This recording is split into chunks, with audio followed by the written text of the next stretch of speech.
오늘은 우리가 야고보서 1장 13절에서 18절까지의 말씀을 통해서 하나님은 그런 분이 아닙니다 라는 제목으로 함께 말씀을 나누길 원합니다. 여러분 학창시절을 지나갈 때 이런 경험들을 해보신 적 있을 거예요. 여러분 보통 우리가 시험을 이제 준비하게 되면 아예 이제 시험을 포기한 사람들이 아니라고 한다면 이 시험을 위해서 많은 문제집들을 이제 풀어 나가지 않습니까? 그리고 문제를 다 풀고 나면 그 문제를 누가 채점해 주는 것이 아니기 때문에 이제 셀프 진단을 하는 거죠. 이제 정답지를 보고 이제 내가 푼 문제를 이제 스스로 체크를 하는 것이죠. 그러다 보면 꼭 이제 애매한 상황들이 오게 되는 거예요. 그것은 바로 틀렸다고 찍 그었는데 정답을 보니까 원래 내가 아는 문제야.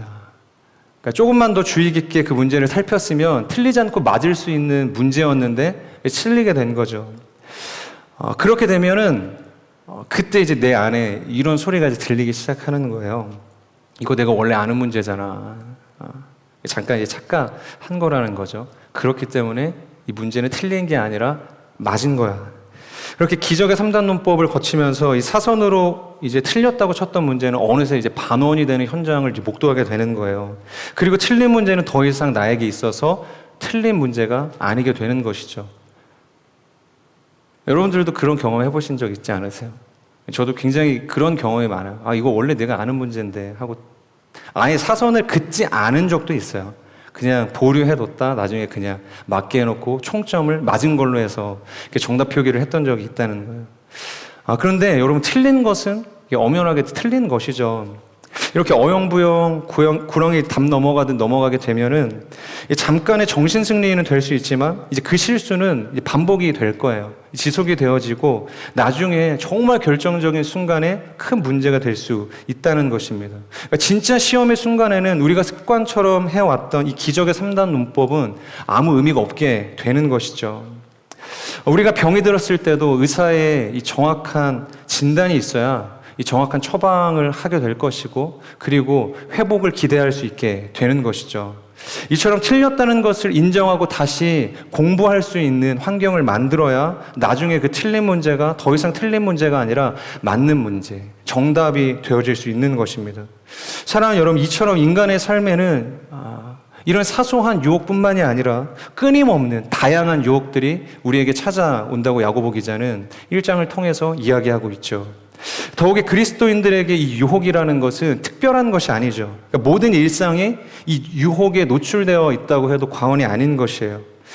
타락한 나의 옛 본성의 이 잔재물들, 그리고 오늘도 이 우는 사자와 같이 삼킬 자를 찾아 헤매고 있는 이 사단의 이 세력은 끊임없이 우리의 삶을 뒤흔들기 시작한다는 것이죠.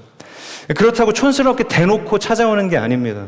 대놓고 유혹하는 게 아니에요. 우리의 삶에 교묘히 스며들어서 우리가 전혀 눈치챌 수 없을 그런 신박한 기술들을 통해서 우리의 삶을 휘감아 버린다는 것이죠. 마틴 루터는 이렇게 이야기를 합니다. 그러니까 새가 내 머리 위로 지나가는 것을 막을 수는 없지만 내 머리 위에 둥지를 트는 것은 막을 수 있다.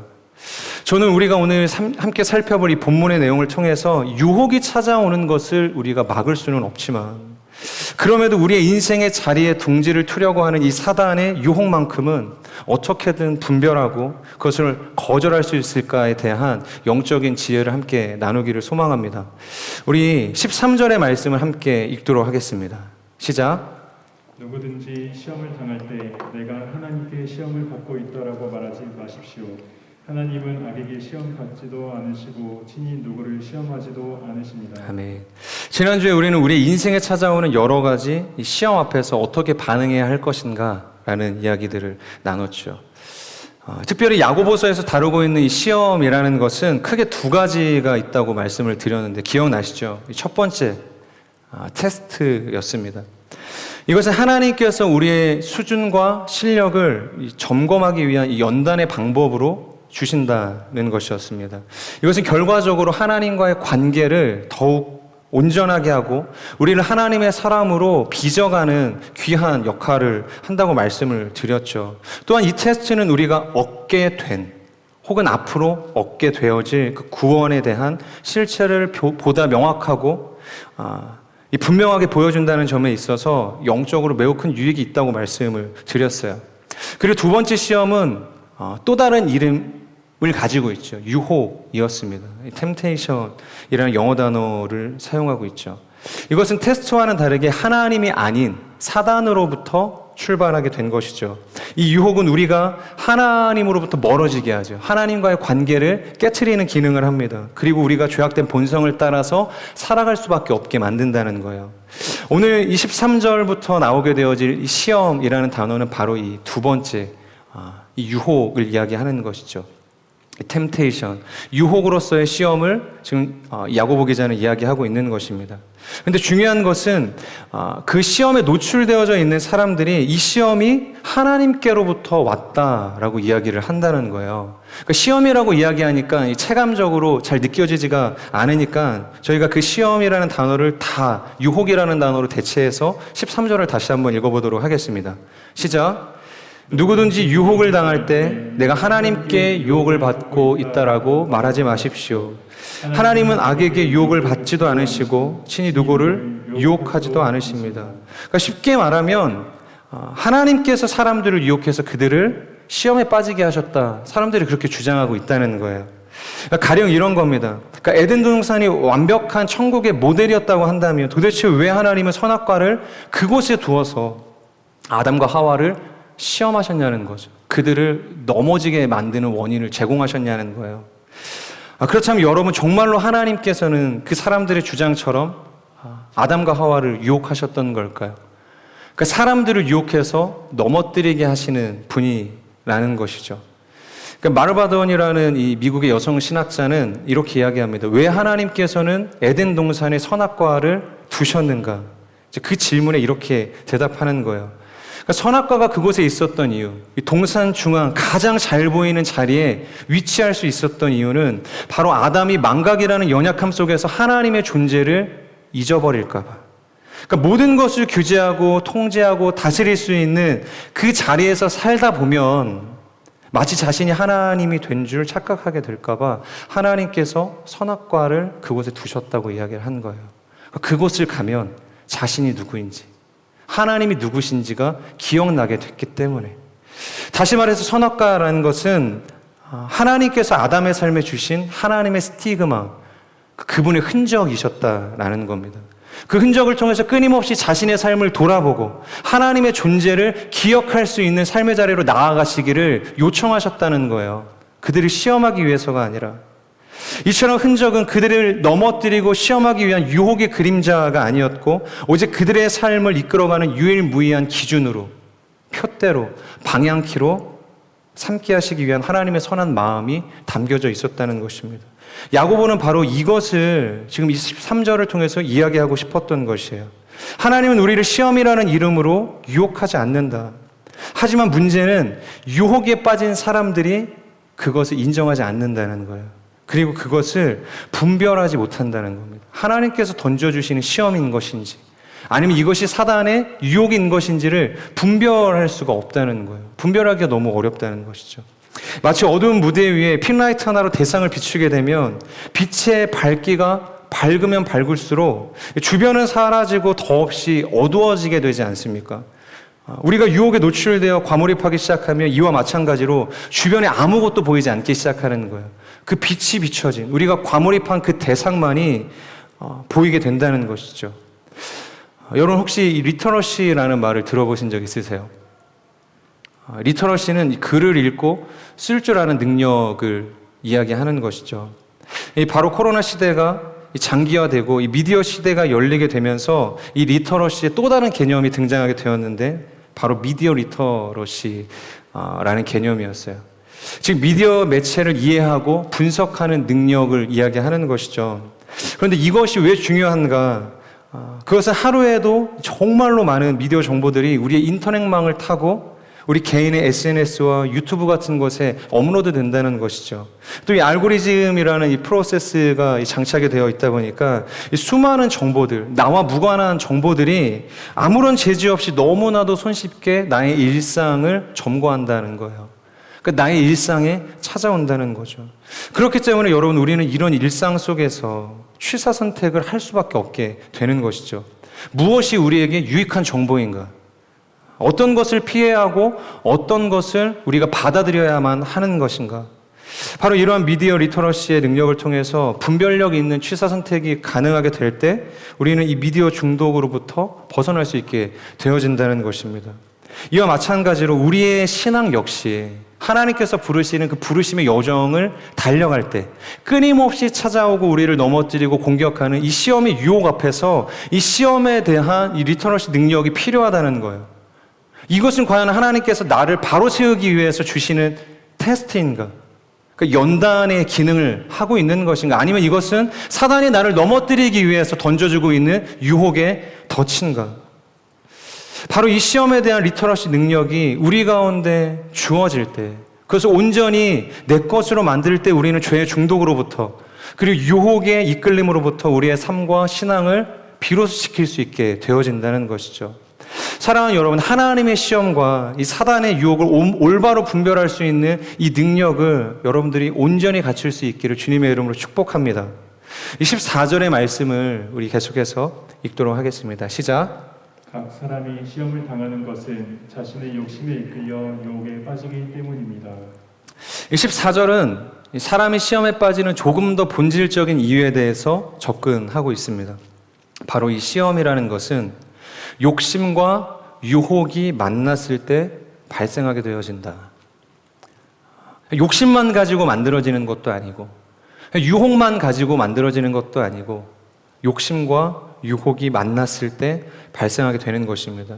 여기서 이 욕심이라는 것은 내 안에서 내부적으로 발생하는 것을 이야기하죠. 이 욕심은 내가 만드는 것입니다. 그리고 유혹은 외부적인 요인을 통해서 우리에게 들어오는 개념을 이야기하는 것이죠. 마치 사단이 던져주는 어떤 영향력을 이야기하는 것입니다. 그런데 이 14절에서 사용되어지는 이 유혹이라는 표현은 이 헬라어로 이 텔레아조라는 단어가 사용되어지는데요. 이것은 미끼를 사용해서 잡는다라는 의미를 가지고 있어요. 여러분, 보통 우리가 낚시를 할 때 고기를 잡겠다고 미끼를 던지지 않습니까? 그러니까 고기의 종류에 따라서 이 미끼의 종류도 천차만별이에요. 그러니까 고기들이 선호하는 미끼를 물려야만 하는 것이죠. 그러니까 고기가 좋아하는 미끼를 물려야 그 고기가 그 미끼를 물게 되기 때문이에요. 그래서 지렁이 같은 살아있는 미끼를 던지기도 하지만 상황에 따라서 이 가짜 미끼, 화려하고 보기 좋은 미끼를 던지기도 하는 것이에요. 왜냐하면 어떻게든 목표물에 최적화된 그 미끼를 통해서 반드시 이 고기를 잡겠다는 의지가 있는 것이죠. 그런데 고기 입장에서 한번 생각을 해보면 미끼가 보일 때 어떤 생각이 들겠어요?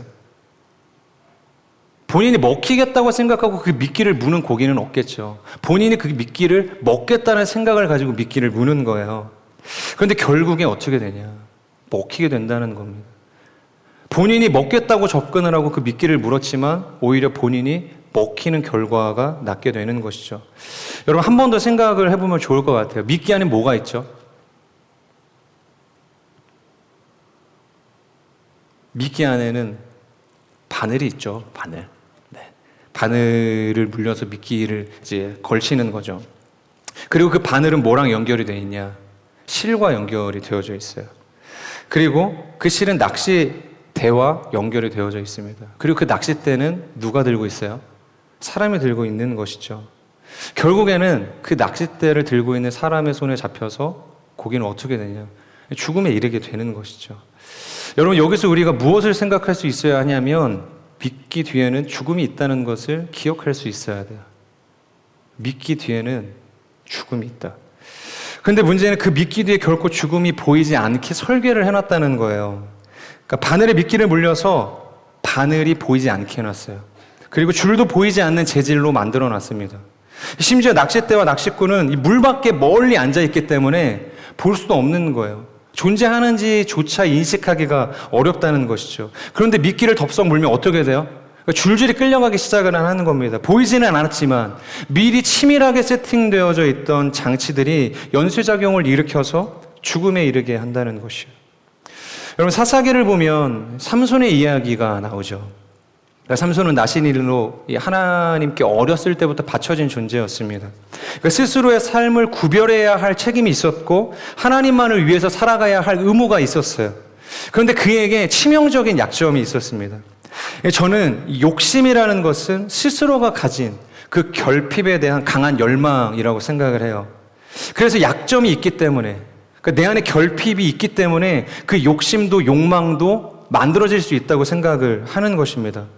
비록 성경에 나와 있지는 않지만 이 순결한 삶을 위해서 여자를 가까이 할 수 없었던 이 삼손에게 있어서 여자란 존재는 약점이었다고 생각을 해요. 그의 인생에 있는 결핍이었다고 생각을 합니다. 그래서 그는 그 약점을 보완하기 위해서, 그 결핍을 채우기 위해서 아마 어려운 삶을 살았을지 모르겠어요. 그런데 그때 이 들릴라라는 여인이 와서 삼손을 유혹하기 시작을 하는 겁니다. 마치 미끼가 되어서 그에게 다가온 것이죠. 삼손의 눈에는 이제 그녀밖에 보이지 않는 거예요. 이 아름다운 여인, 자신의 약점과 결핍을 채워줄 수 있는 존재라고 여기게 된 것이죠. 결국 그녀의 유혹을 참지 못하고 삼손은 어떻게 해요? 그녀를 덥석 물게 되죠. 그 결과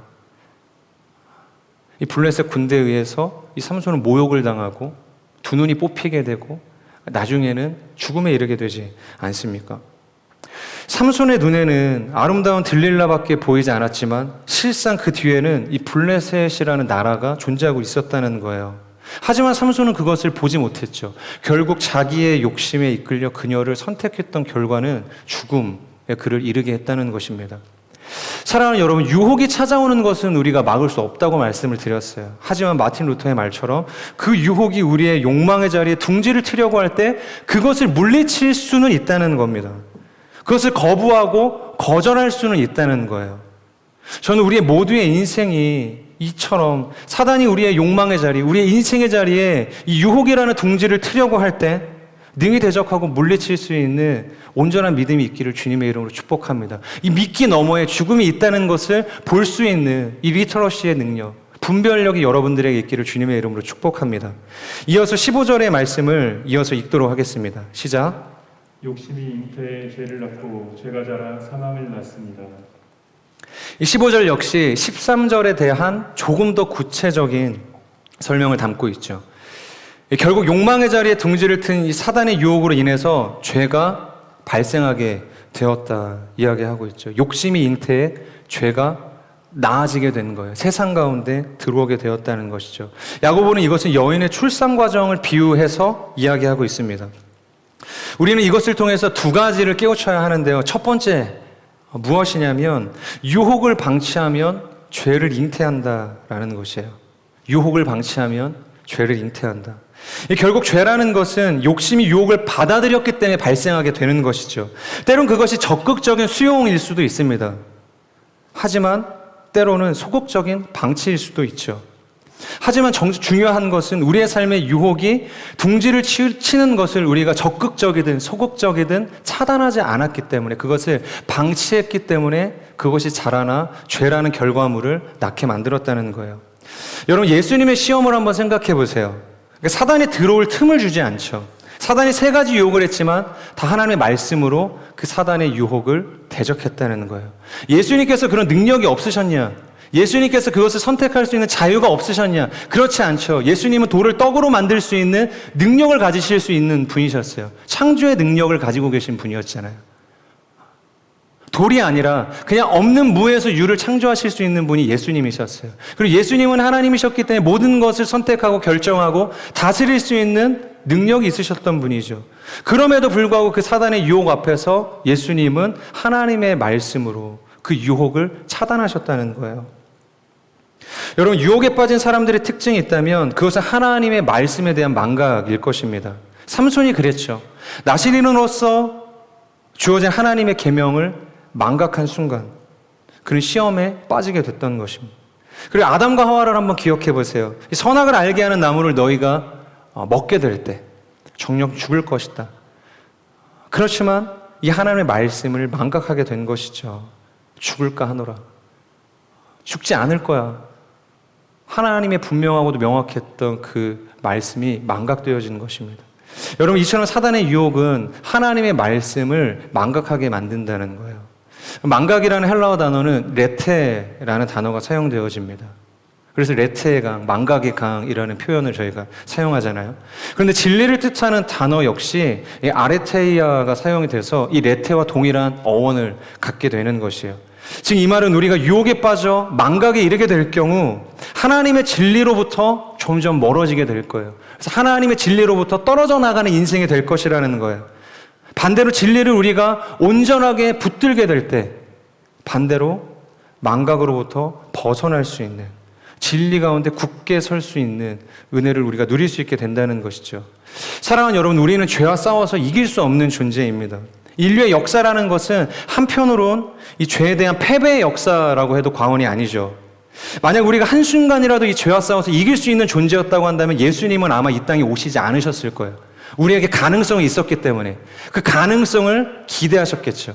하지만 우리는 이 죄를 이길 수 없는 존재이기에 1%의 가능성도 없는 연약한 존재이기 때문에 예수님께서 이 땅에 오실 수밖에 없었어요. 우리를 죄로부터 구원하실 수밖에 없었다는 것이죠. 우리는 스스로를 너무 과대평가해서는 안 돼요. 그러니까 말 한마디에도 무너질 수 있는 것이 우리의 마음이잖아요. 한 사람이 스쳐 지나가는 그 사소한 말 한마디에도 비수가 되어서 우리의 마음에 꽂히잖아요. 그러면 우리가 저 사람을 사랑해야지 하라고 했던 그 마음의 결단이 한순간에 무너지지 않습니까? 결단하고 기도하고 눈물로 하나님 앞에 그 대상을 놓고 기도했지만 그 사람의 그 차가운 비수와 같은 말 한마디에 그 마음이 무너지게 되는 거예요. 우리의 마음을 신뢰해서는 안 됩니다.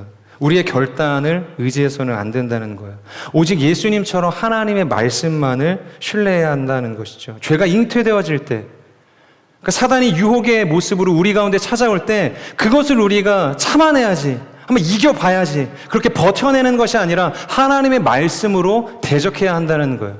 하나님의 말씀으로 그 유혹이 우리의 삶의 자리에 죄를 잉태하기 이전에 차단할 수 있는 지혜가 있어야 한다라는 것입니다. 사랑하는 여러분, 오직 하나님의 말씀만을 신뢰하십시오. 이 죄가 잉태될 그 어떠한 여지도 어떠한 틈도 사단에게 내어주지 마십시오. 그 유혹을 사전 차단할 수 있는 은혜가 있기를 주님의 이름으로 축복합니다. 그래서 진리의 말씀으로 사단이 주는 모든 망각을 깨트리고 진리 위에 굳게 세워지는 인생이 되길 주님의 이름으로 축복합니다. 그리고 두 번째, 죄가 잉태되는 순간은 미약하다. 우리 한번 따라해 볼까요? 죄가 잉태되는 순간은 미약하다. 야고보는 계속해서 사람의 성장 과정을 통해서 이 죄에 대해서 설명을 하고 있어요. 그러니까 아이가 어미의 자궁에 잉태되는 순간, 그리고 출산을 통해서 그 아이가 세상에 나오게 되죠. 그리고 장성한 삶을 통해서 삶을 살아가게 되는 것이죠. 일단 우리가 유혹을 방치해서 죄가 잉태되어지면 여러분, 유혹의 사전 차단이라는 것은 사실상 의미가 없게 되어지는 것입니다. 그렇다면 우리는 이제 어떻게 해야 하는가? 바로 우리는 이 죄가 이제 막 잉태되어졌다라는 사실에 주목해야 하는 거예요. 이 죄가 이제 막 잉태되어졌다. 여러분, 죄가 잉태되어질 때 그 죄의 크기는 매우 미약하다는 것이죠. 어떻게 보면은 매우 사소한 정도에 불과할지도 모르겠어요. 심지어 이게 죄야? 그렇게 인식할 만큼 사소하고 보잘것없는 모습의 형태일 수도 있을지 모르겠습니다. 저도 아내가 아이를 임신하고 그 임신의 여부를 이제 확인하기 위해서 이제 병원을 가잖아요. 병원을 가서 임신 주차가 얼마 되지 않았기 때문에 이 의사 선생님이 초음파 기계를 통해서 그 태아의 상태를 이제 확인해 줍니다. 그렇게 아내의 이제 자궁을 이제 보여주는데 이 아이가 너무 이제 작은 거예요. 그러니까 뭐 한 5주 정도 됐을 때, 6주 정도 됐을 때 진짜 임신이 맞는지 확인하기 위해서 간 거니까 얼마 되지 않은 시간이에요. 가서 그 초음파 기계를 통해서 그것을 확대하고 보려고 하지만 선생님이 이게 아이예요 라고 찝어주지 않으면 이게 아이인지도 분별이 안 될 만큼 적은 존재, 미약한 존재가 그 5주 된 태아라는 거예요. 여러분, 이게 어떻게 보면 큰 데미지를 입기 전 우리에게 주어진 마지막 기회일 수도 있다는 것이죠. 이 죄의 크기가 작다고 해서, 그리고 죄의 질이 사소하다고 해서 우리는 이것을 계속해서 방치할 것인가? 아니면 이제라도 경각심을 가지고 그것을 차단해서 죄가 성장하는 것은 막을 것인가? 여러분, 사사기 4장 2절의 말씀을 보면 여호와께서 하솔이라는 나라에 이스라엘 민족을 팔아넘기셨다, 그렇게 성경은 이야기하고 있습니다. 그런데 그들의 핍박이 얼마나 심했냐면 이어서 3절에 이렇게 이야기하고 있어요. 우리 3절의 말씀을 같이 한번 읽어보겠습니다. 시작. 야빈은 새로 만든 전차 900대를 소유하고 있었습니다. 그가 20년 동안 이스라엘 자손을 심하게 억압했기 때문에 이스라엘 자손이 여호와께 부르짖었습니다. 이 하솔 왕의 폭정이 얼마나 심했는가를 여실히 보여주고 있는 대목이죠. 이스라엘 자손들이 여호와께 부르짖었다. 이 400년의 시간, 이 애굽의 폭정에 견디다 못해 그들이 어떻게 해요? 여호와께 부르짖었다라는 표현이 출애굽기에도 나오잖아요. 그만큼 그들이 이 하솔 왕의 이 폭정 가운데 어려운 삶을 살아가고 있었다는 거예요. 그런데 이 하솔이라는 지역이 이 사사기 시대가 이야기하기 이전에 이미 언급되어졌다라고 성경은 이야기합니다. 우리 여호수아 11장 12절에서 13절의 말씀을 함께 읽겠습니다. 시작.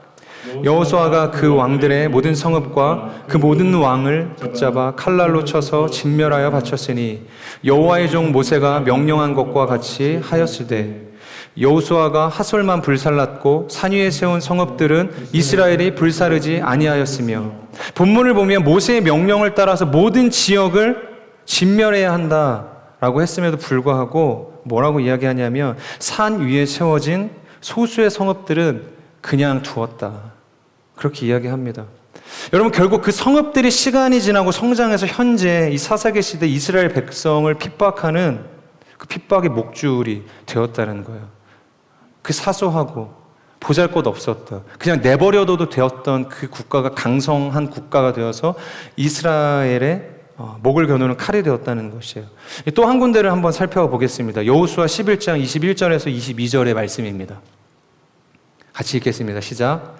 그때 여호수아가 가서 산지와 헤브론과 드빌과 아납과 유다 온 산지와 이스라엘의 온 산지에서 아낙 사람들을 멸절하고 그가 또 그들의 성읍들을 진멸하여 바쳤으므로 이스라엘 자손의 땅에는 아낙 사람들이 하나도 남지 아니하였고 가사와 아스돗만 남았더라. 여기에도 어디를 진멸하지 않고 내버려 두었다고 이야기하냐면 가사와 가드와 아스돗 지역은 진멸하지 않고 내버려 두었다 이야기합니다. 그러니까 모든 나라를 다 진멸하라고 이야기했던 하나님의 명령에도 불구하고 그들이 그 나라들을 내버려 두었다고 이야기를 하는 거예요. 결국 이 지역들이 어떻게 되냐면 블레셋이라는 엄청난 국가로 성장하게 됩니다. 이 가사라는 지역은 삼손을 넘어뜨리는 이 들릴라가 태어난 지역이었어요. 그리고 가드는 골리앗의 고향이 되기도 했죠. 그리고 아스돗은 결과적으로 이스라엘의 법궤가 빼앗기는 하나님의 영광이 무너지는 치욕을 당했던 지역이기도 했습니다. 그들이 정복전쟁 당시 진멸하지 않았던 이 지역 때문에 이스라엘 백성이 이런 치욕과 수모를 경험하게 되었다는 거예요.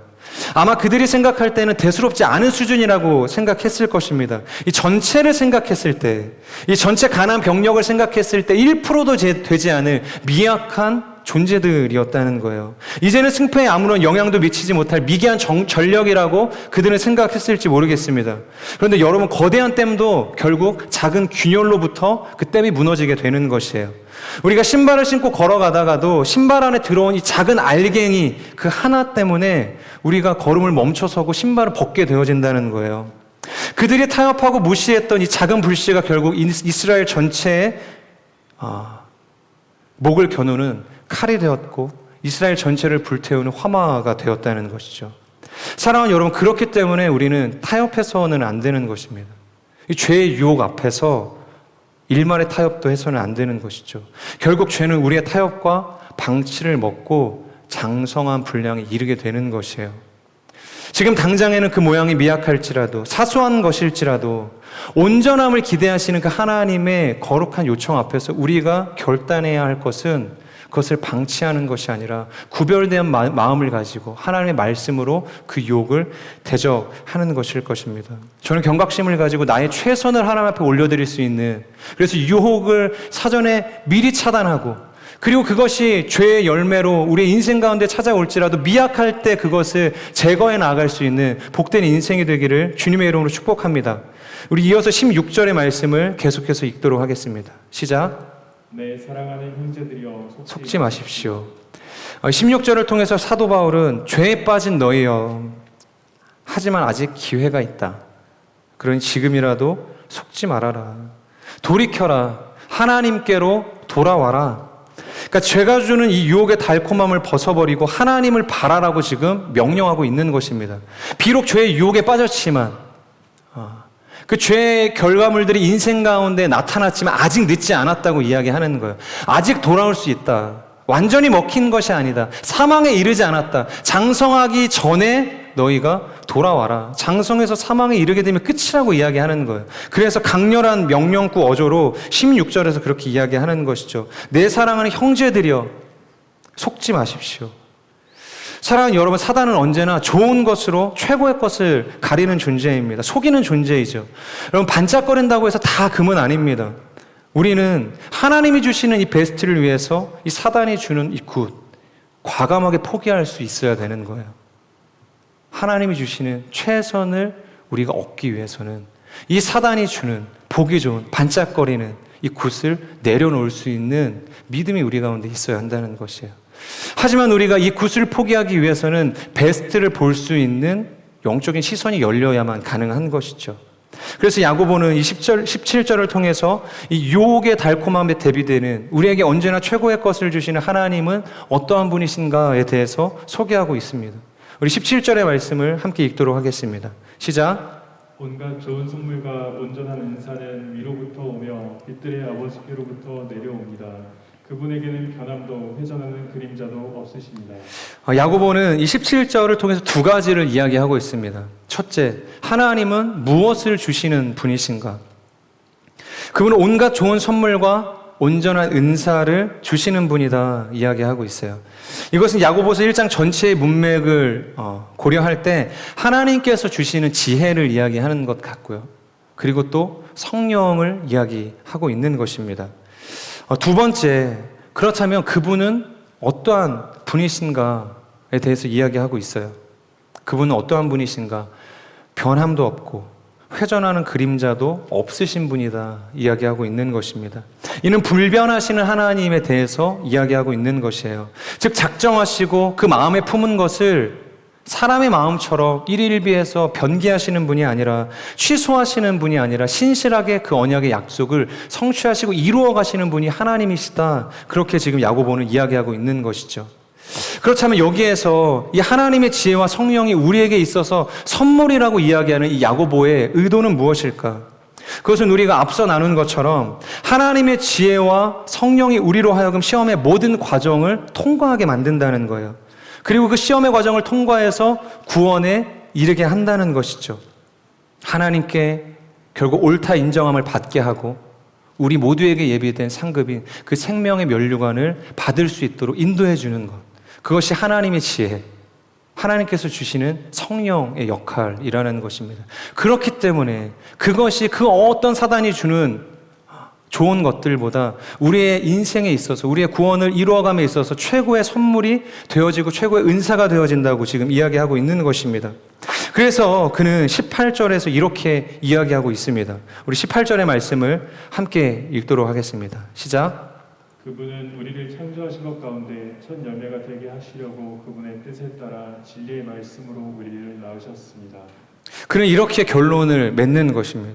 죄에 빠져 하나님과 원수된 우리에게 예수 그리스도를 보내셔서 복음을 알게 하셨고 이제는 그 복음이 이야기하고 있는 대로 예수를 믿는 모든 사람에게 마치 예수님께서 부활의 첫 열매가 되셨던 것처럼, 그렇지만 예수님은 창조된 존재가 아니잖아요.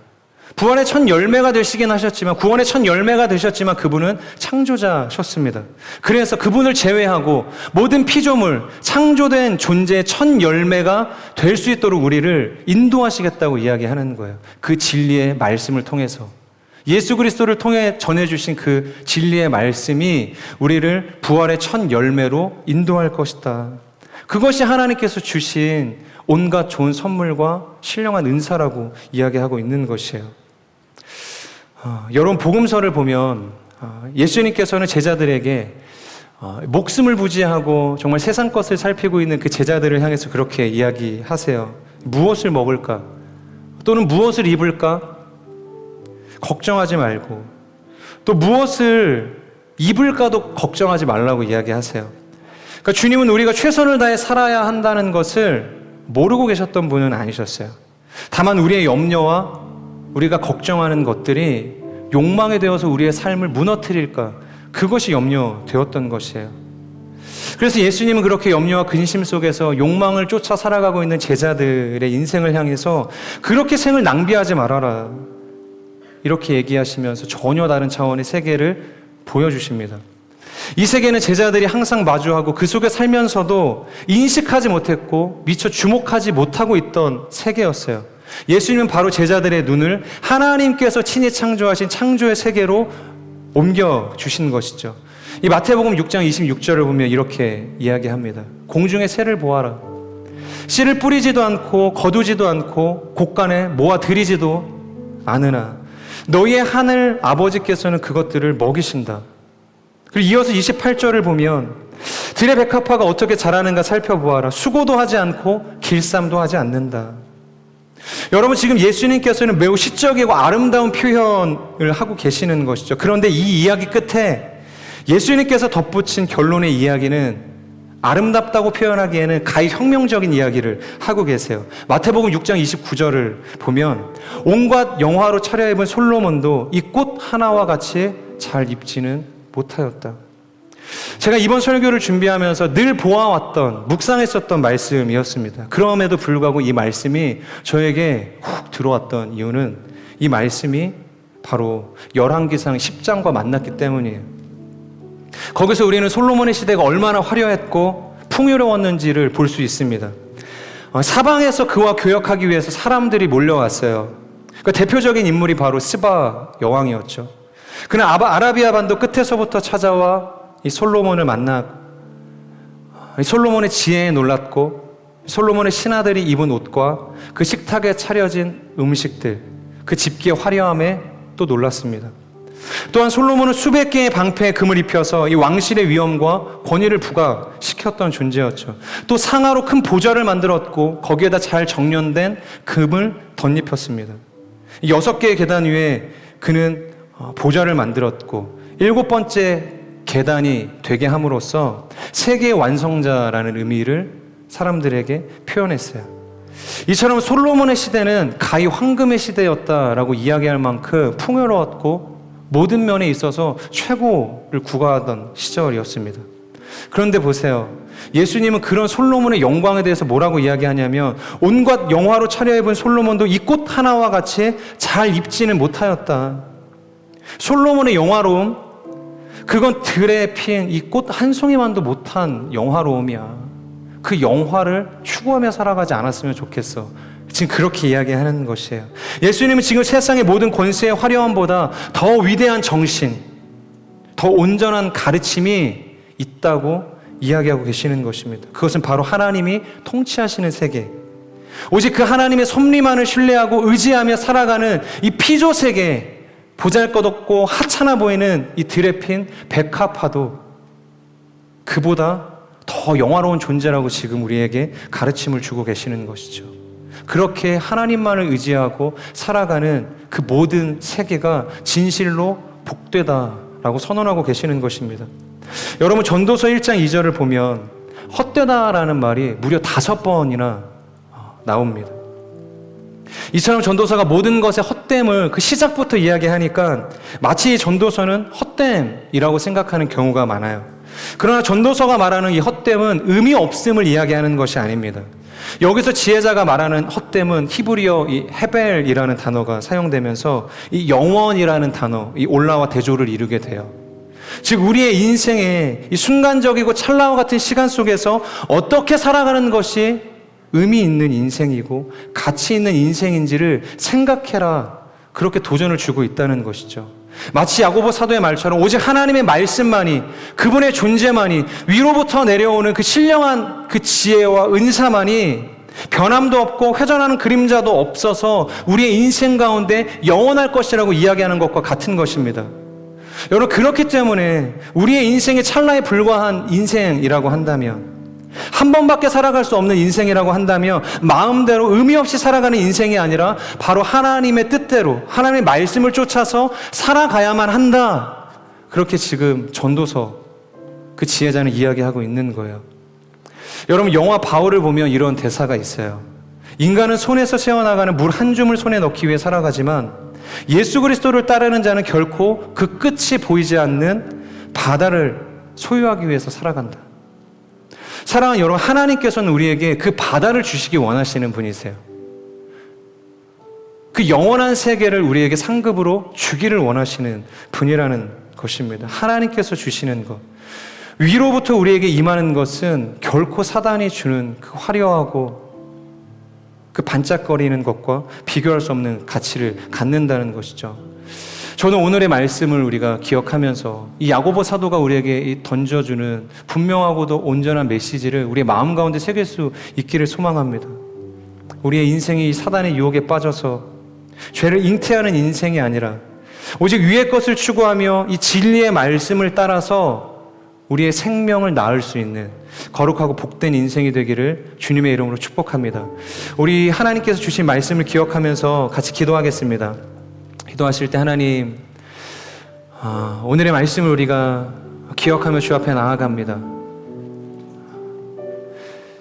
사단이 주는 이 세상의 유혹 앞에서 우리가 마음을 빼앗기지 않을 수 있도록 우리의 마음, 우리의 생각, 우리의 신앙을 지켜주시기를 소망합니다. 단순히 우리가 이것을 의지적으로 노력한다고 되는 것이 아니라 하나님의 말씀을 우리가 기억할 때, 하나님께서 우리 가운데 전해주신 그 진리의 말씀을 망각하지 않을 때 우리의 인생의 그 진리를 향해, 하나님의 말씀을 향해 굳게 세워질 수 있는 능력을 힘있게 될 줄 우리가 믿습니다.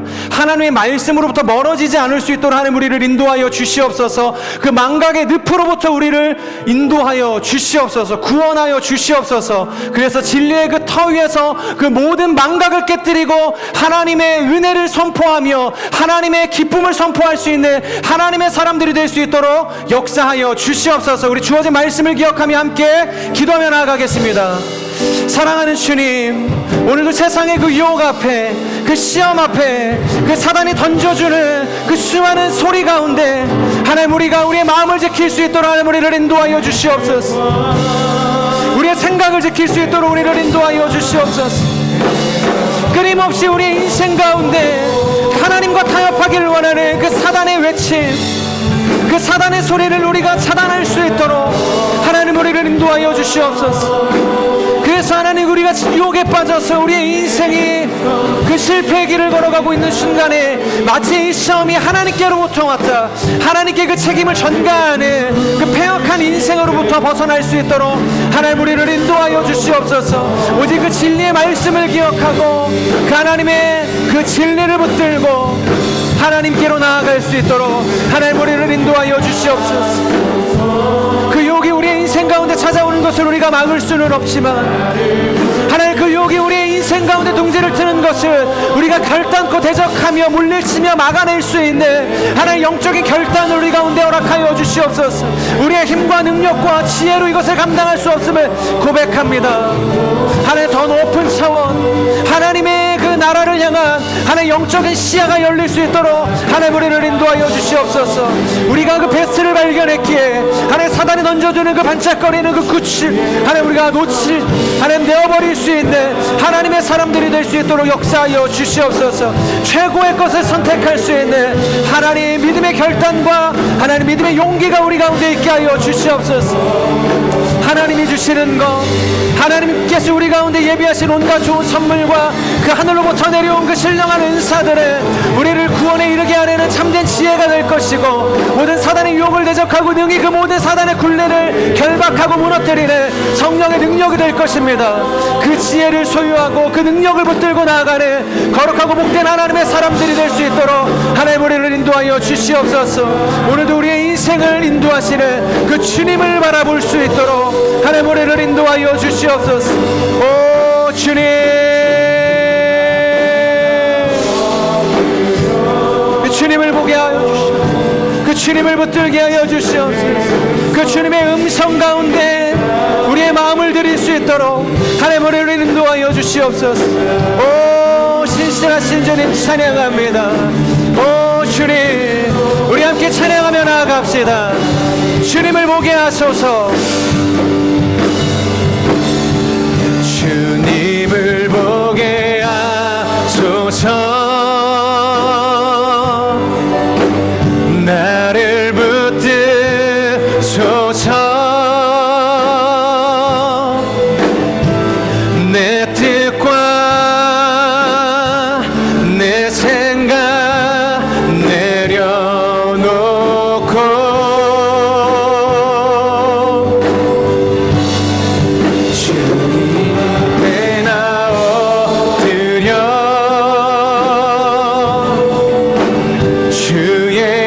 음성 기다리니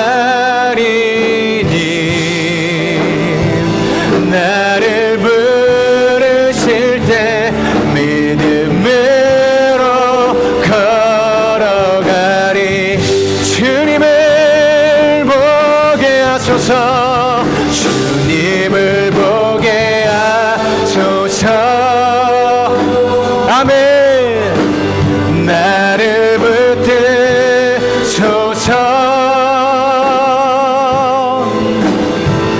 내 뜻과 내 생각 내려놓고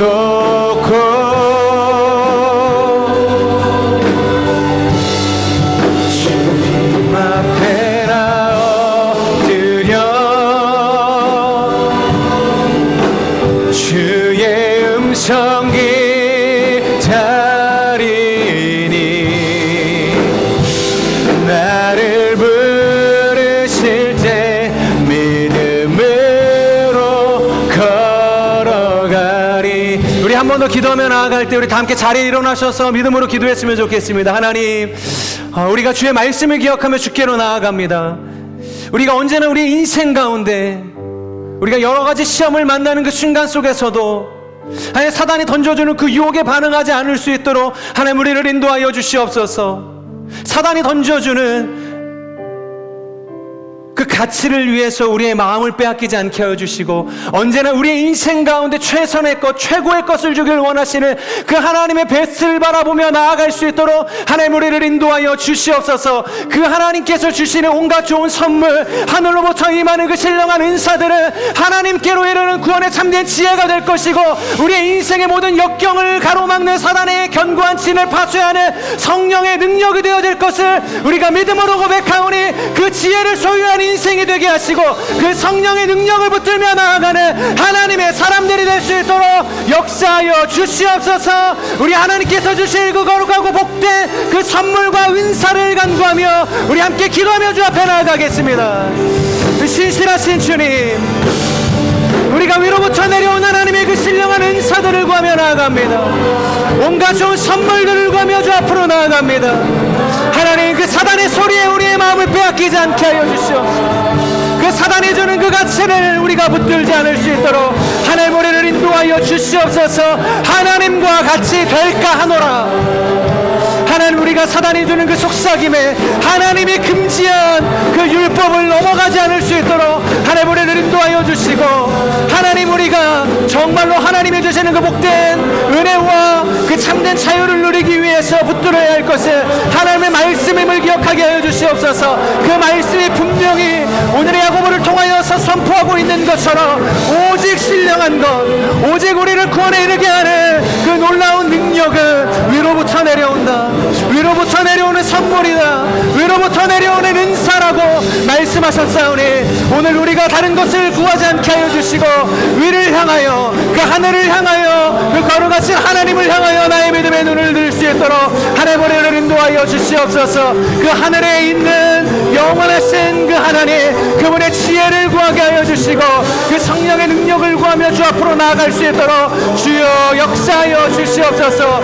그러므로 인하여서 우리가 모든 사단의 결박을 끊고 사단의 유혹을 대적하고 하나님 부활의 첫 열매, 피조 세계 가운데 허락하신 그 부활의 첫 열매, 상주의 첫 열매가 되게 하실 그 예수 그리스도의 구원의 은혜를 누릴 수 있도록 하나님 우리를 인도하여 주시옵소서. 주님을 찬양합니다. 그 신실하신 주님만을 바라보며 나아갑니다. 하나님, 이 시간 고백하는 모든 심령의 고백마다 역사하여 주시옵소서. 이것이 나의 참된 고백이 되게 하여 주시고 나의 영혼을 움직이는 진리의 고백이 되어질 수 있도록 오 주님, 주님을 찬양합니다. 주님께서 임하여 주시옵소서. 주님께서 각 사람의 모든 마음이 미혹에 이끌려 죄를 잉태하지 않는, 그래서 그 죄가 장성하여 사망에 이르지 않는 하나님 그 실패를 넘어서는 인생이 될 수 있도록 하나님 우리를 인도하여 주시옵소서. 주님을 찬양하고 주님을 인도하오니 하나님 우리를 주목하시고 우리를 붙드시고 역사하여 주시옵소서. 우리 마지막으로 한 번 더 기도하며 나아가겠습니다. 기도하실 때 하나님, 우리의 모든 삶의 영역을 주님의 손에 올려드립니다. 하나님께서 허락하신 우리의 가정을, 직장을, 우리의 사업을, 또한 우리 학업을, 또 만나게 하실 모든 신앙의 관계 속에서 얽혀있는 문제들, 사소한 것까지 다 주님 앞에 올려드리오니 하나님께서 역사하여 주시옵소서. 하나님께서 통치하시는 거룩하고 복된 인생이 되어질 수 있도록 하나님 인도하여 주시옵소서. 사단에게 유혹받고, 그리고 나 또한 누구를 걸려 넘어지게 하는 유혹의 올무가 되지 않게 하여 주시고, 오직 진리의 거룩한 통로가 되게 하여 주셔서 진리로 나의 인생이 굳게 세워지고, 진리가 흘러가는 거룩한 통로로서 하나님의 나라를 내가 밟는 모든 땅마다 확장해 나아가는 부흥의 통로, 거룩한 그리스도의 통로가 될 수 있도록 인도하여 주시옵소서. 우리가 마지막으로 한 번 더 믿음의 고백을 주 앞에 올려드리며 기도하며 주 앞에 나아가겠습니다. 신실하신 주님, 주님 우리의 삶을 주님 손에 올려드립니다. 하나님 나의 믿음도 주님 손에 올려드립니다. 나의 학업과 직장과 나의 가정과 내가 걸어가는 모든 땅, 하나님 내가 인생에 만나는 모든 관계, 그리고 걸려 넘어지게 되어질 수많은 문제들까지도 주님 앞에 올려드립니다. 하나님 나에게 이 문제들을 풀어갈 힘이 없음을 고백합니다. 오직 주님만이 나의 삶을 온전함으로 인도하실 수 있는 유일한 대안이 됨을 우리가 믿음으로 고백하오니 하나님 이 시간 임하여 주시옵소서. 우리의 삶을 통치하시고 다스려 주시옵소서. 나의 인생 가운데 주님의 나라와 주님의 뜻이 거룩하게 임하는 은혜가 있게 하여 주시옵소서. 그래서 나의 삶이 누군가를 시험에 빠뜨리는 인생이 아니라, 또한 시험에 걸려 넘어지는 인생이 아니라, 나 또한 그 진리를 기억하고 망각을 깨뜨리며 하나님 망각에 넘어져 있는 이들에게 진리를 깨우쳐주는 거룩하고 복된 하나님의 사랑, 복음의 통로가 될 수 있도록 하나님 우리를 인도하여 주시옵소서. 주님만이 우리의 삶의 유일한 능력이 되어집니다. 주님만이 나의 참 소망이시고, 주님만이 나의 힘과 방패요 구원의 뿌리 되심을 우리가 믿음으로 고백합니다. 하나님 임하시오. 하나님 우리를 통치하여 주시옵소서. 주님을 찬양합니다. 주님을 우리가 기대합니다. 우리의 삶 가운데 충만한 영으로 임하여 주시옵소서. 신실하신 주님 감사합니다. 우리의 삶이 모든 사단이 던져주는 그 유혹으로부터 벗어나는 인생이 될 수 있도록 하나님 인도하여 주시옵소서. 지극히 사소한 것일지라도, 평범한 것일지라도, 이것을 죄라고 인정할 수 없을 만큼의 그 미약한 크기일지라도, 그것이 그 하나님의 거룩과 일치하지 않는다며, 거룩에 벗어나 있다면 그것을 차단하고 방조하지 않고 나의 삶의 거룩을 유지할 수 있는, 나의 삶을 거룩함으로 구별해낼 수 있는, 그 유혹을 물리칠 수 있는 하나님의 사람들이 될 수 있도록 역사하여 주시옵소서. 하나님 우리에게는 힘과 능력이 없음을 고백합니다. 나의 힘으로는 그 사단이 던져주는 유혹을 이길 수 있는 능력이 없음을 고백합니다. 결국 우리는 그 유혹에 넘어져 죄를 낳을 것이고 장성하여 사망에 이르게 될 것입니다. 오직 예수 그리스도만이, 예수 그리스도의 그 능력만이, 그분의 말씀만이 우리를 온전함에 이르게 할 것이고 구원에 이르게 할 것이고 창조의 첫 열매의 기쁨을 누리게 할 것임을 우리가 믿음으로 고백하오니, 모든 사단이 던져주는 유혹으로 인한 망각을 깨트리고 예수 그리스도의 그 참된 진리를 붙들고 그 생명으로 나아가는 복된 인생이 될 수 있도록 역사하여 주시옵소서. 하나님 나의 삶의 모든 영역을 주님 앞에 올려드립니다. 나의 가정도, 나의 직장도, 나의 학업도, 나의 삶도, 나의 신앙의 영역, 그리고 모든 관계의 영역, 내가 풀어가야 할 모든 문제의 영역조차도 주님 앞에 올려드립니다. 시험에 빠져 넘어지는 인생이 되지 않게 하여 주시고, 또 내가 누군가에게 유혹의 올무가 되어서 그를 사망으로 인도하는 인생이 되지 않게 하여 주시고, 내가 그 진리 가운데 굳게 선 인생처럼 그들 또한 그 망각으로부터 벗어나 하나님의 진리에 이르게 할 수 있는 거룩한 구원의 통로로 살아낼 수 있도록 하나님 역사하여 주시옵소서. 그렇게 잠자는 자들이 첫 열매가 되시고 온갖 좋은 선물과 신령한 은사들을 위로부터 우리에게 부어주실 그 선하신 하나님, 변함도 없으시고 회전하는 그림자도 없으신 그 언약의 신실하신 그 주님을 찬양합니다. 주님만이 높임을 받아 주시옵소서. 감사를 드리며 이 모든 말씀 살아계신 예수 그리스도의 이름으로 기도드립니다. 아멘. 우리 기도를 받으신 주님 앞에 우리 감사의 박수 올려드립시다. 주님 찬양합니다. 아멘.